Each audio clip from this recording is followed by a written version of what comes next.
Now we've put our second course of the Moreton blocks in, we're going to go through and use a bit of flexible adhesive to glue in our top caps. Now keep in mind, with these Moreton blocks, they step back from one another. So you don't want to run that flexible adhesive across the front of the block. We want to offset it and put them in these interlocking sections here and across the back.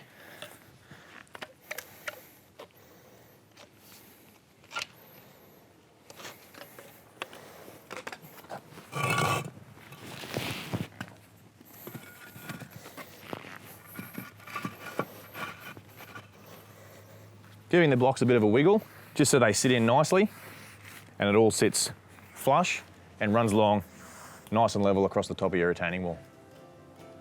And that's how we install the top caps for the Moreton retaining wall product.